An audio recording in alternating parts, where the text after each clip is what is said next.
last 7-10 minutes of the game, 5 minutes of the game, you don't show up. And that's kind of my thing with Lamar Jackson right now. So I'm looking. I know the Ravens have the nice defense, and I'm assuming, okay, it's not always, maybe the guys had a day off or something, woke up late. I don't know. But I need to see more. The Ravens to me aren't like I thought after last week when they took care of the Lions, I was like, oh, this might be like low key better, like a better team than the Chiefs. But you lose a game like that again, where you're close, you're up, you're winning the whole game, and you let the game slip. That's a defensive failure. That means the offense couldn't, get it done. The defense couldn't stop nobody. The offense couldn't push the lead so you guys can feel comfortable to score. Didn't they miss a field goal too, if I'm not mistaken? Probably. I believe they missed a field goal as well. So, and they lose by 2 points. So, yeah. But the thing with football, see, it's so funny. Last week they were dominant. This week they lose by 2 points, and we're like, oh, Ravens.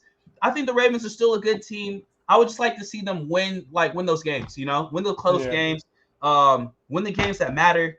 Yeah, that's how I feel. I'm not gonna go too hard on Lamar, but I need to see something. I need to see something. Yeah, that's the beauty of pro sports, man. Stuff like that, the unexpected could happen, man. And it goes to show like the human element in like the players and the coaches and all that, man. They're all human.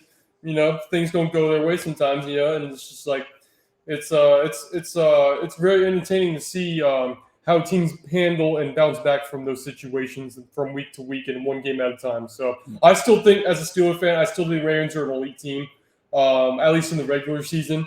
I still have yet to see them progress in playoffs, but we'll see how that goes. I can't remember. I can't remember who I had coming out of that division. I think I had the Ravens. You had the Ravens. Yeah. Okay, yeah. I think I had the Ravens coming out of that. I had the Bengals. Bengals, yeah.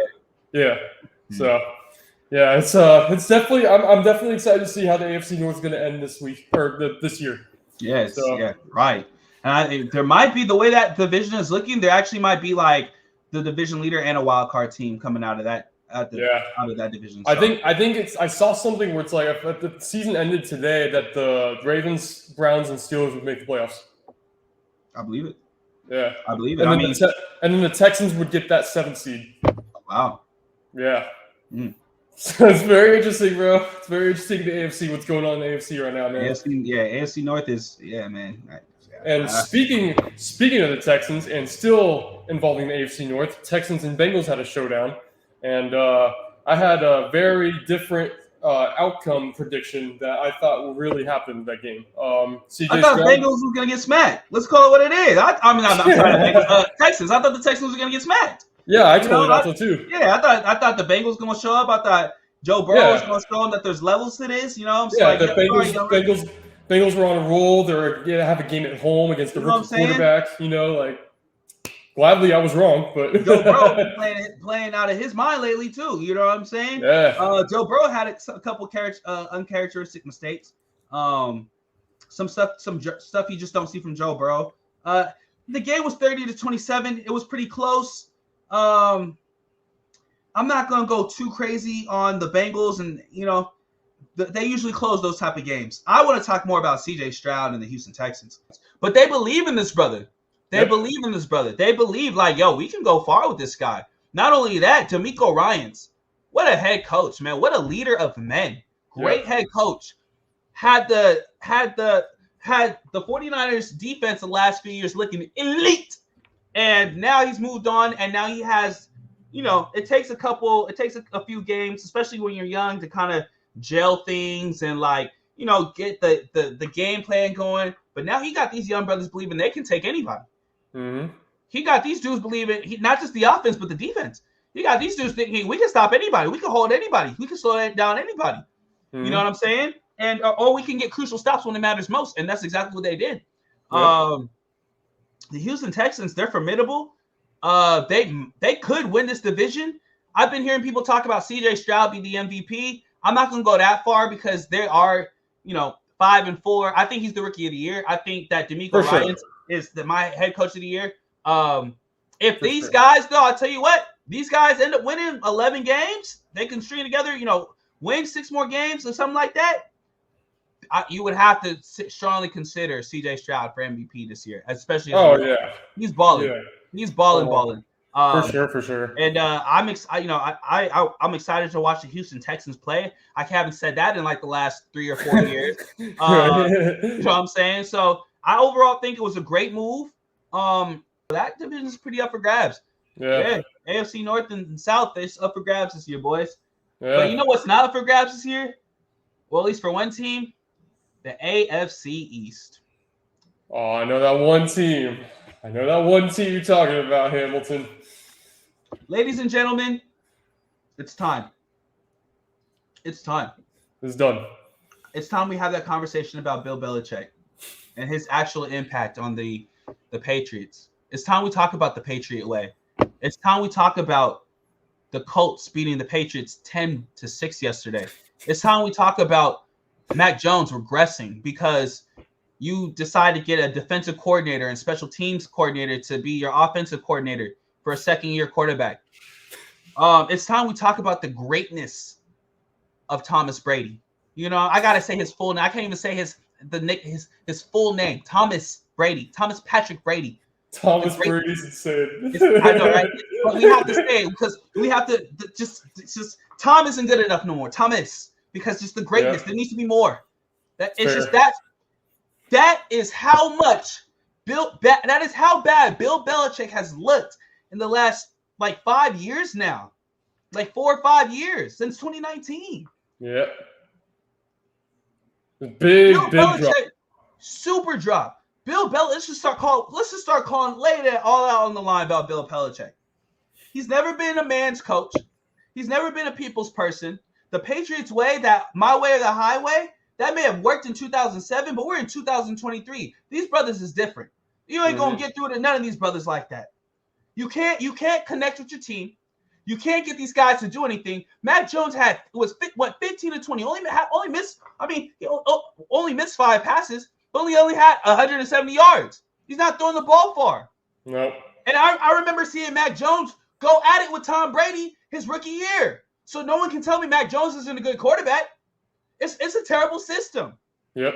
Bill Belichick, the GM, does not draft great players because he wants to draft players he can control. Let's call it what it is. I'll say it again. Bill Belichick does not draft great players because Bill Belichick wants to draft players he can control. And great players come with ego. And you ain't going to control those guys. Yep. Tom Brady, you know what I'm saying? And he was making no-name receivers look amazing. Yep. We wouldn't know who Wes Welker is without Tom Brady. We wouldn't know who Amendola? Yeah. Amendola. We wouldn't know who is. Who's the other guy? There's one more. There's another. Chris Hogan. Chris Hogan. There's another guy though. I can't. What's his name? In the last few years, he was the receiver, I believe, in 2018 when they won their last championship, or 2019, whatever year that was. Julian Edelman. Yeah. Edelman. You know what I'm saying? You wouldn't know who the hell these dudes are. No. If they wasn't playing, you would. I'm not even trying to be funny. Some of those guys, you would legit think that they were like blue collar workers, working in the city of Boston or working in Foxborough or whatever. If you didn't know that if Tom Brady was throwing them that football, you know what I'm saying? Tom Brady made dudes elite. He elevated so many people. Mm-hmm. I feel stupid for even questioning whether it was Brady or Belichick because I know for a fact it was Brady. Look, I'm always going to give it to the players more because you have to go out there and make it happen. Yeah. But we all looked at Bill Belichick. Oh, he the Hall of Fame. Bill Belichick won 2 championships as a defensive coordinator with Lawrence Taylor. LT. We let it slide. Now, granted, I was probably, I don't know, maybe 2 years old when that happened. Maybe I don't know. So I can't say I'm not going to sit here and act like I remember it. You know, but I'm like, when you look at your history books, you go, oh yeah, okay, that's how Bill Belichick got his claim to fame. Then you go to the Patriots, and the Patriots way has always been about building up the defenses and having Tom Brady elevate what little talent we got. The one year that they actually got a dude and Randy Moss, they ran the gauntlet and ended up losing. You know what I'm saying? And lost to the Giants in the last game of the Super Bowl. Only game they lost all season. But outside of that, can you name one time that? And that wasn't a draft pick. That was someone who got signed there. Can you name one time they drafted some elite talent at the receiver position for Tom Brady or for Mac Jones in the last 15 years since 2000? Does Gronk count? I mean, no, because he's a tight end. Okay. I mean, kudos to that, though. I'll give you that. They drafted Gronk, but he's a tight end, man. I mean, you know what I'm saying? Well, I can't think of one receiver that I'm like, oh yeah, that was an elite receiver for the Patriots. And I mean, Bill Belichick has gotten away with it year after year after year. You know what I'm saying? And at what point do we say like, yo, bro, enough's enough? At what point do, because I'm not even a Patriots fan like that, but at what point do Patriots fans say like, yo, this guy got to get out of here? His time is up. Yep. Here's another thing I'm going to bring up real quick. How good exactly was Bill Belichick not only being a leader of men for teams, but being a leader of men for his coaches? Every single one of them Belichick tree dudes is trash as head coaches. Trash. Good defensive coordinator, good offensive coordinator, trash head coach. Which means that these dudes can, and if they are coming from the Belichick tree, and Bill Belichick cannot move these dudes, right? And these guys are trash. Isn't that indicative of Bill Belichick as well? Are we seeing that? Are we seeing what happens with Bill Belichick when he doesn't have elite talent? When he doesn't have, not Hall of Famers, but GOA tiers? You know what I'm saying? Yeah. Like, I'm really starting to look at Bill Belichick differently. His legacy to me, I'm not going to destroy his legacy. The man got 6 Super Bowls as a head coach, 6 Super Bowls as a head coach, and 2 as a defensive coordinator, right? But good God, his legacy has taken a few hits, and it's getting to a point where we have to low-key start looking at his legacy a little bit differently, and we have to start putting in all this extra because he got Tom Brady out of there. Tom Brady wanted to stay.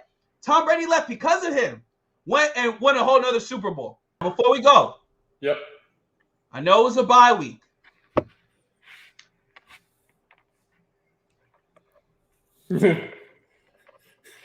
Oh no. Oh man. What's about to happen? I know it's a bye week, so I'm going to keep it chill. Los Angeles Rams. Y'all better win this game, man.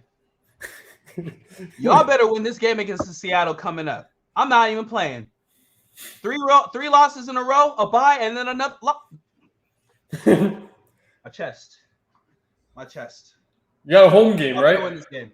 I believe it's at home. I think it's home. Yes, home. Okay. Yes. Y'all better win this game, Los Angeles. I'm just gonna stop there before I get a heart attack, bro. Please, no, do your thing, bro. Please. All right. With that being said, everybody, it's your Enzo Emcees coming back at you again with Week 10.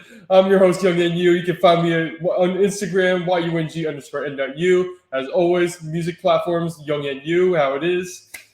My name is Hamilton James. You can find me on Instagram at Hennessy Ham, or you can find me on my new Instagram, BOAW818. I'm following everyone back who follows me. So if you follow me, I'm going to follow you back. All music platforms, Hamilton James. The End Zone, End Zone MC podcast. We here, baby. Week 10. Shout out Young and You. This has been so much fun to me, bro. I'm more of a basketball guy, but to be able to talk football, I love football as well. Became more of a football guy within the last decade. I know I've been doing this podcast and people were like, "Hey, aren't you a basketball?" I'm a basketball guy, but I love doing football, bro, and I love doing this with you, and it's always fun to link up. And I can't believe that we're in week 10 already. Like, you're right, week 10, like, and it just feels good, bro. And I remember us all the way back in the summer, when we were doing practice videos, saying all we have to do is, keep going, and it's just gonna be so smooth. And bro, I feel like we're like butter now. So I just, bro, shout out to you, man. Shout out to us. And shout out to you guys for watching and helping us grow. Hey, yeah, we couldn't do this without the viewers, man. So with that, thank you so much for being a part of us and the culture that we put together. And I'm very glad that you say that, Ham, and great to be doing this with you as well, bro. Comment below any big takes, any thank yous, any hearts. We love it all. Don't you mess up, Rams. You better not lose this game. It's your Enzo Emcees coming back to you. We'll see you next week, everybody.